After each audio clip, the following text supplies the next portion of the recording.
katoa. Ko tai mai nei ko tēnei wāhi ki te maumai I te aroha.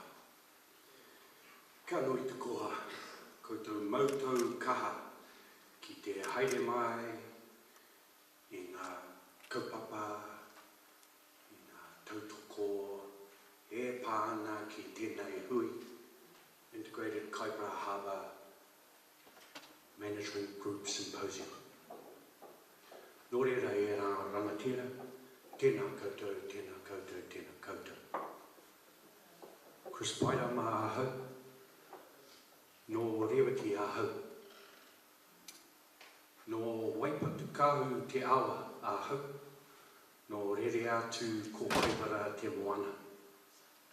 Ko te hāpū, tētau, te uri ahau.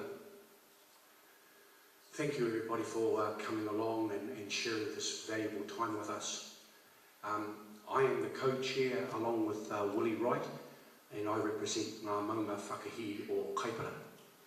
It's so wonderful to have you all here on this occasion, and we have so much to share. And my heartfelt desire is to be walking the ground when we go into the communities and when we go into the hapu and the whānau and do the work. I need to, just at this short time, acknowledge our host, Te Ao Marama, and the good work of Thomas Detheri and his trust, and also the wonderful Kaimahi. We've got a really big program on today, and I just trust and hope that we can all enjoy what we want to enjoy, and take away from this weekend just a little thought that each and every one of us in our own little way can make a change on behalf of the Kaipara. Thank you. But, you know, things move on from the establishment days, and I remember Hui where we had a small amount, and then we had a bigger amount, and then we had a bigger amount, and so this is awesome to come back. And we started talking about this particular event 1, 2, 3, 4, 5 years ago. So it's been lovely to come back and see old faces.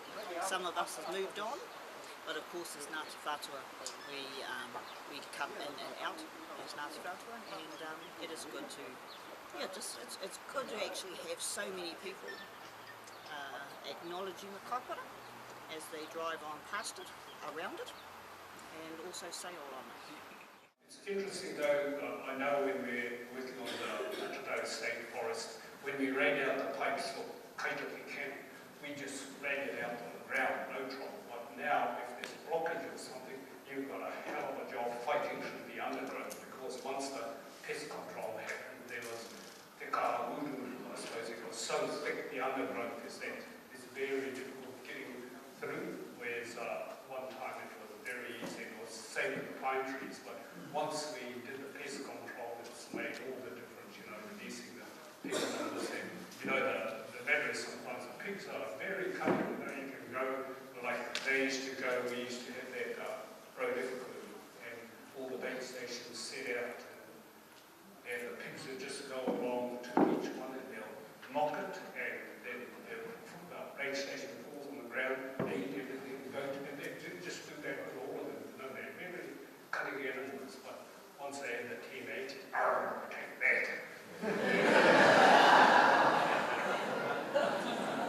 Humus cleanses the soil. There is a tremendous parallel between your health and soil health. And it revolves around minerals and microbes, and it revolves around the tube that runs between your mouth and your anus, your 30-foot digestive tract. And inside that 30-foot tube should exist 100 trillion microorganisms. It's really hard for people to wrap their heads around. I mean, you've got 10 trillion. You are a community of cells, that each of which can do everything. And your body is a community of 10 trillion cells. Well, there's 100 trillion, 10 times more of a foreign creature. You're actually walking around with 10 times more of another organism living inside your gut. Your skin is covered in 6 billion microorganisms per square centimetre. You might say, get those filthy things off there, and jump into a bath of Dettol every morning and every night. And you last 6 days and then you die, because you killed your protected biofilm. We have to understand we live in a dualistic two entities, us and microbes. And what we've done to our gut microbes and how it's impacted our health is almost identical to what we did to this army of organisms, performing almost identical roles looking after the plant. There is so much about what people feel about the place in which they live, and it relates to the oceans that they see, the forest and the bush that they observe. Even people who live in towns feel very strongly about those things. It's that sort of quality of life. It's really hard to put your finger on, but I think everybody talks, when you start talking to people about what they value, what they enjoy doing, it's all pretty much the same. I think it's a very New Zealand way of doing business. I've been impressed with the group I'm working with on a collaborative process, on how quickly people focus around solving an issue rather than sitting in their own area of rights and responsive rights, if you like. And so they're moving from preserving a position to solving a problem. And that's a really constructive way of thinking about some of the complex issues that are facing us, particularly environmental issues when there are many things impacting. I think in some ways it's probably the only way you can solve complex systems like the Kaipara. Many people, many stakeholders, many people involved, many communities. So collaborative processes are, I think, a really strong way of solving those issues. One of the key things I used to say is integrated kaipara. And it's very hard to integrate the kaipara when you have the regulatories not talking to one another.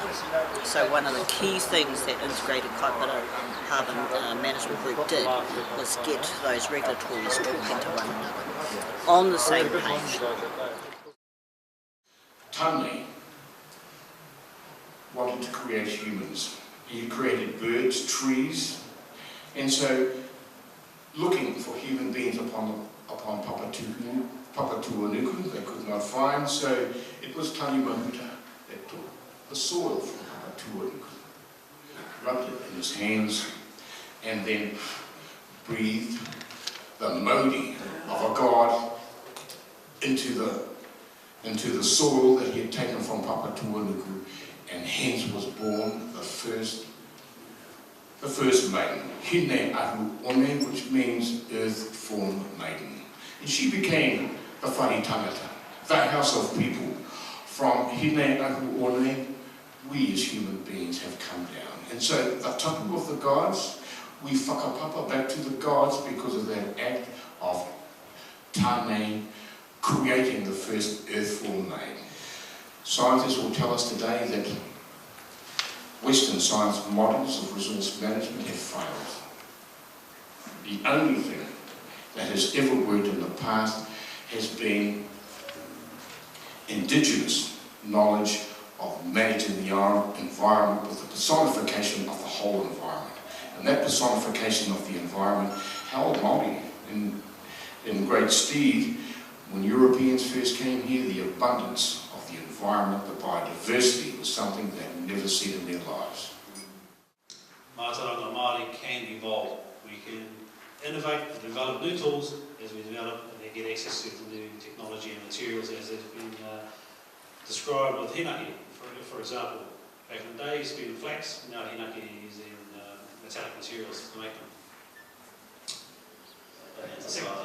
This is a good diagram to really encapsulate this display of what we're trying to do here.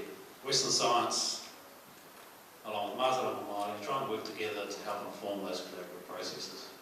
I'll talk more about this particular framework in depth, probably in the next session. It's a number of steps, but what it does highlight is that there tends to be some confusion, well, not so much confusion, but the terms co-governance, co-planning, co-management tend to be used interchangeably, but there's some subtle differences to it. Co-governance is more about where Māori are at the decision-making table, are part of those institutions that are making decisions. The co-management, I think, is more about on-the-ground work, where people are getting out there, monitoring, going out, implementing kaitiakitanga, they're actually going out there and extracting and using resources in a sustainable practice. The co-planning side is where you have policy officials, people from DOC, people from local council, could be Māori, could be non-Māori, using informed Mātauranga Māori to put into the plans that help define and shape the rules, the methods and the policies that influence our behaviours and activities. So there's some subtle differences in those three different concepts. But all through it all, mātara needs to be here. It needs to be in the decision-making part. Mātara needs to be into the planning part. And mātara Māori also needs to be in terms of our implementation on the ground activities. So quite a lot of the participants are learning about the Ngāti Whātua co-governance, that we're going down that track with the Treaty of Waitangi. But it needs to have that legislation piece, not just as a treaty settlement piece, but also needs to have some other legislation that is only peculiar to the Kaipara Harbour. One of the other pieces of work that I had done was to support international researchers, and from my previous work with research is to also in supporting Sean, but it's been really good that educational institutes from various different countries, as well as our own, have supported these students to start looking at the issues of Kaipara in terms of its ecological systems, its catchments, the water quality, as well as the social communities that are around it, including Manawhina. So it's been good to see different people of different ethnicities now standing up and realising that the Kaipara Harbour, Kaipara Moana, is a jewel in your backyard. And like the program that's on the TV, which is New Zealand and the Big Blue Backyard program, I mean, they've shown the Kaipara on 3 different occasions, so it has been good to see it on the screen as well. The connection we have is that we work with the IKHMG flagship farms and actually any other landowner in that IKHMG area, as well as the rest of Auckland, but within the IKHMG area we work with those farmers and landowners to help them. Well, sometimes we're involved with the farm planning process, and we help them assess the water quality of their streams. Might give them some information, some steer on how to prioritise. The instant feedback that we've had is, I want to do this at my place, can you come out? I've done this and I've done this and I want to find out about the water quality at my place. Or can you come and show, it pretty much is, can you come and show us what's going on at our property? So that's kind of usually the instant responses. We want to know what's happening at our place. But as those conversations, as we do that and we start to talk about catchment or a whole stream, where it starts, where it finishes, and then the other influences around it, it can often bubble and grow into some quite amazing things. Every catchment is slightly different, given that the different ecosystems that we're looking at. So, of course, the Kaipara is a massive challenge because it is very diverse, even within that catchment system itself. But say with the Waikato Peak Lakes, it's quite a different ecosystem, so there have been different problems but similar things throughout. I mean, one of the big problems that other regions have been finding is just getting people on the same page. We're really fortunate here to have the IKHMG on board, and also Ngā Kaitiaki o Ngā Wai Māori, which is a kaipapa collective up in the Hikurangi floodplain. They've all come together to already talk about how they can manage that resource there. And try to improve the health of that Hikurangi floodplain. So we've been really lucky that there's already these groups on board that have already started the conversation between the different organisations involved, and I think that's a problem that other areas have found, is that they're not even at that point yet because they're having to do all that groundwork themselves. I end the note here and I want to say kia ora koutou to all of you people here and those people that had to leave before the end. This would not have been a real or a reality check on the state of the Kaipara Harbour without you people.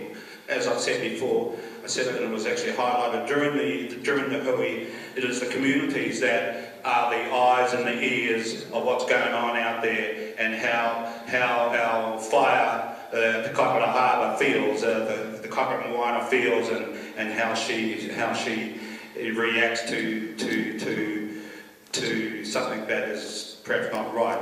It is you people, the communities that can bring that kōrero and that feeling to the position of what we're trying to do here. Specifically, I want to just say here to my kaumata and kuia, and to the Uriaho Settlement Trust and those trustees that represent ngau manga whakahi, ora ki Ngāti Whātua, te runa o Ngāti Whātua, that we have a tool that is in front of us, and it's called negotiations with the Crown, to bring a factual tool and provision to assist our communities in the Kaipara Harbour. That is on the table, that is still happening. It's early days, but we have a tool that will actually help all of us. I want to end it there and say to Te whare, tēnā koutou, tēnā koutou, tēnā koutou katoa. Kia ora.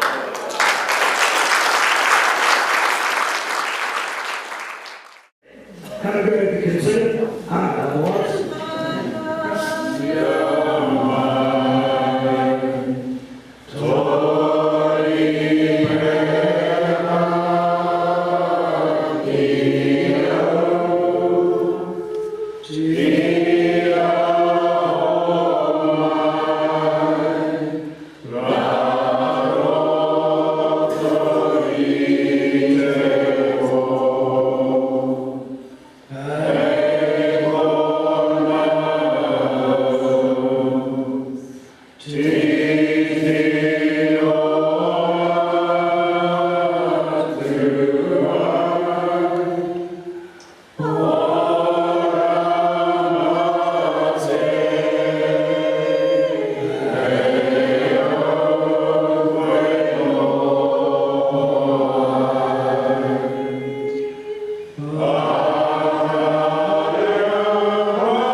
Kia ora tātou.